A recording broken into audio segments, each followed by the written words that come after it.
say yo. I say yo. Welcome to another episode of that deep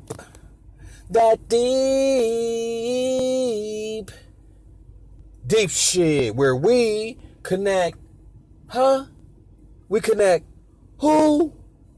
We connect them dots. And on today's episode, we're going to talk about how conspiracy theories, or the conspiracy theory on how conspiracy theories became conspiracy theories. All right? Yeah. Let's get into it, man. In all seriousness, man. Look, so when we start this conversation, man, we have to understand a few key things. We have to understand a few key phrases. One phrase, zeitgeist, or one word, zeitgeist. We have to understand critical thinking, and we have to understand overactive imaginations. Okay, we have to understand these things. All right. Now, when it comes to the term zeitgeist, it simply means time ghost. Zeitgeist translates to time ghost. It's a German word, right? And pretty much it's just meaning capturing a period of time in the thoughts of the collective society. And when you look back at a specific time era, or matter of fact, let's just go into the definition, huh? Let's see what, the definition. Bam! Nope, hold on. Wait a minute. That's right. There we go. Yeah. Zeitgeist. A general intellectual, moral, and cultural climate of an era. That's kind of like what I said.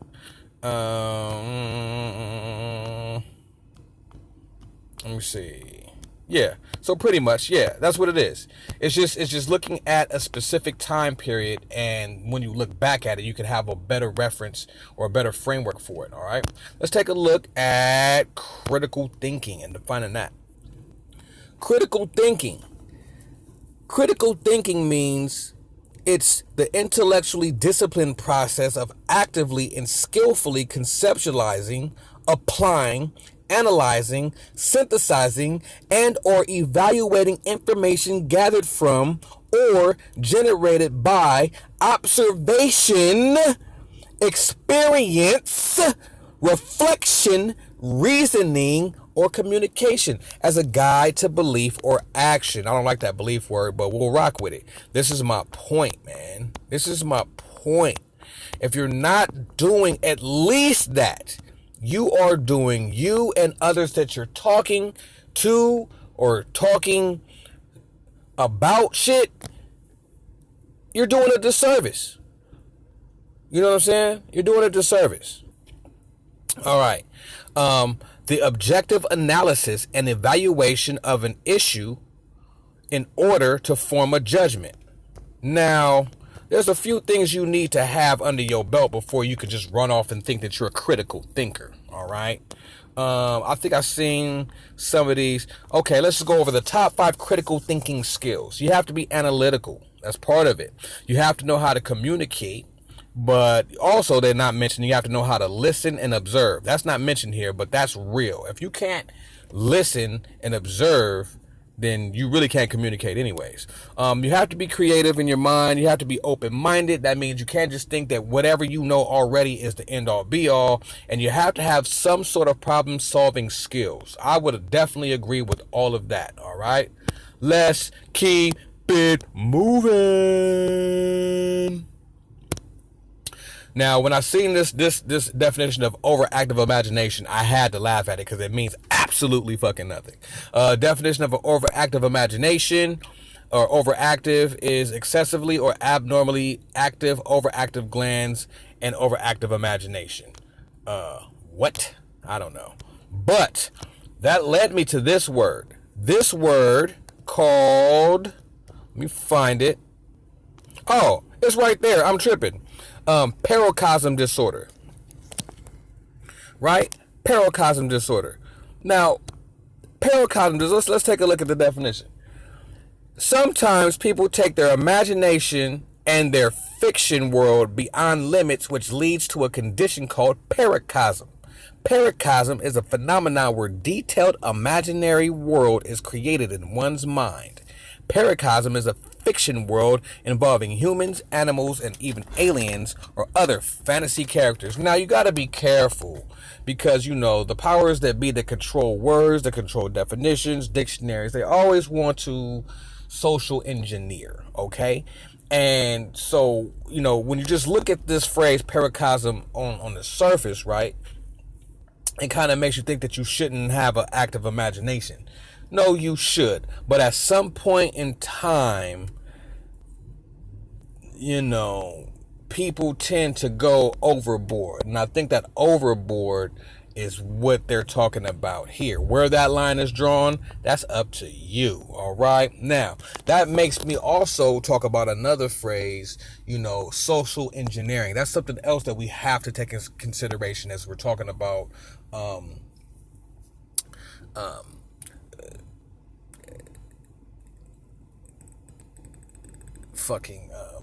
as we're talking about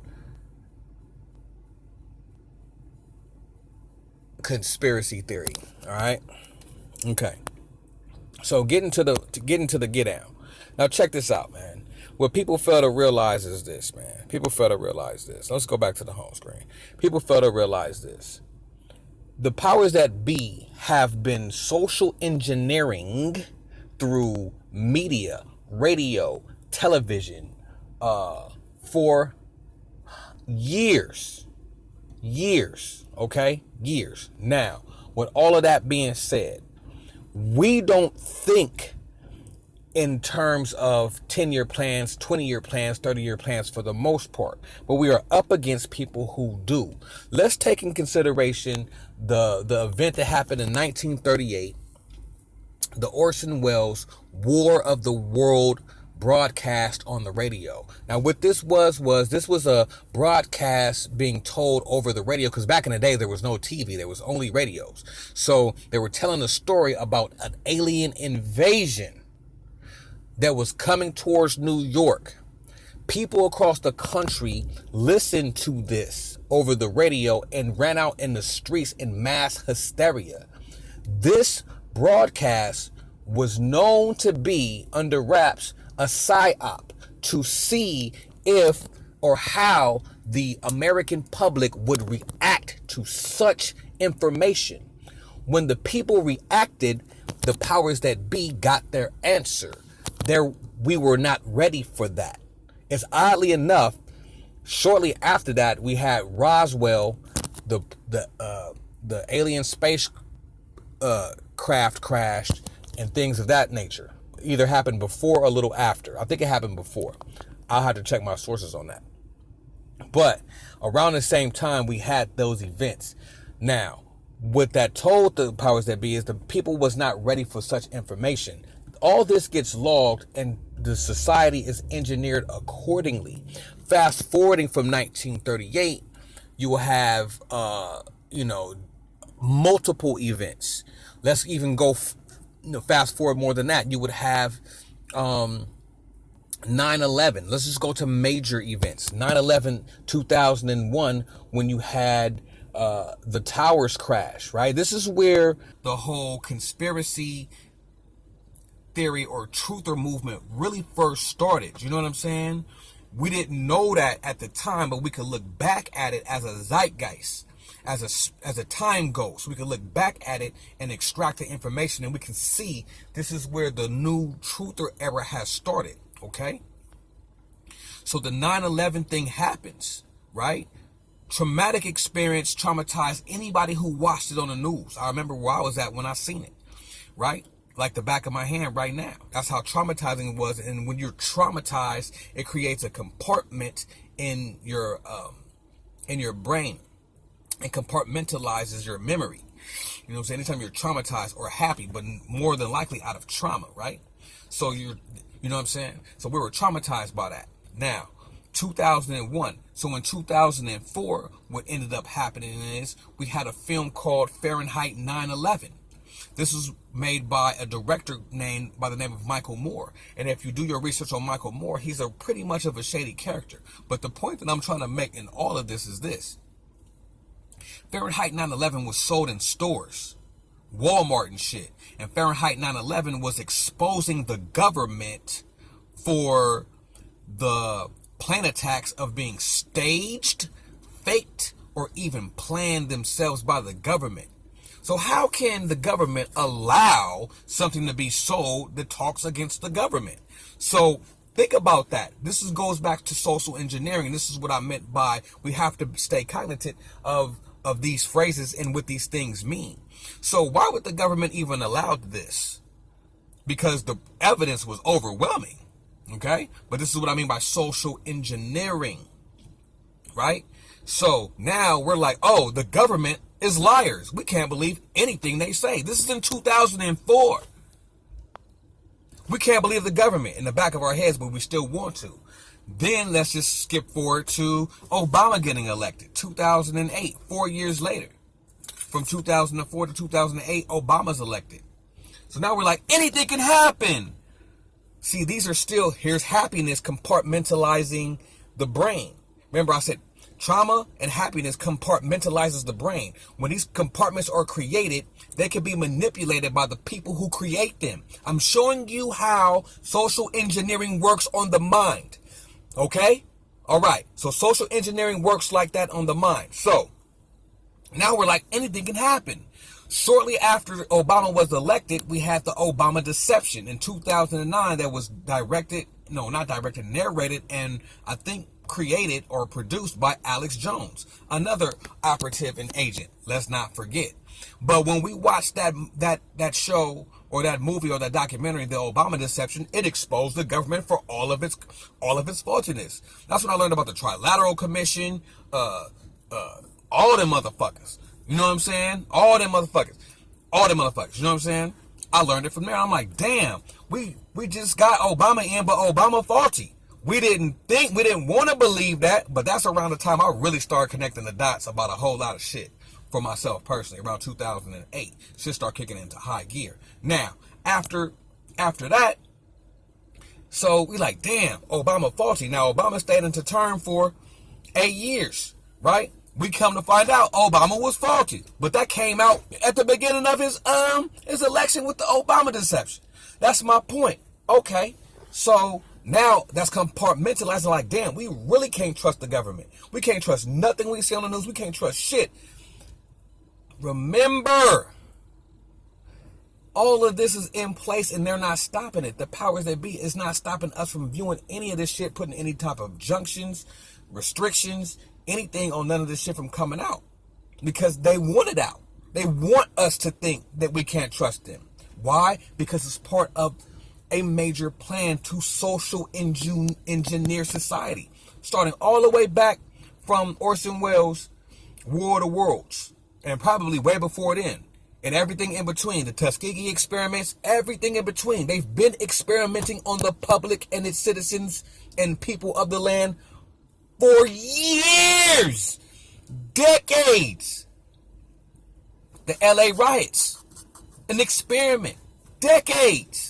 Okay, they know what we're going to react. They understand this. This is called psychology. Something else that you have to understand when we're talking about conspiracy theory. If you're not taking any of this into consideration while you're making any form judgment that you're collecting data on, trying to make a conclusion, a formative conclusion of information based off of facts or observations, you have to take all of this into consideration as well. Flat Earth, round Earth, moon landing, all of that shit. You have to take all of this into consideration. You know what I'm saying? All the way up until everything that's happened in 2019. You have to take everything else that's before it into consideration because it is a zeitgeist. It's time spirits, time ghosts. If you're not taking the zeitgeist into consideration, you're fucking up. Now, I'm saying all of this to say this. That the whole conscious community, the whole truther community, you think that your grassroots and your thoughts are yours and you made them by yourself. Are you sure? Because I'm not so sure that your thoughts are yours. They're probably not. If you haven't taken in consideration all of these facts, all of these components that actually combine to form the whole movement of conspiracy theory. Your thoughts are probably given to you. Even your conspiracies, even your facts, all of them are probably handed to you, and they're not yours. But you don't know that because you are under a form of mind control. Look at that taper. I did that myself. Look at that taper right there.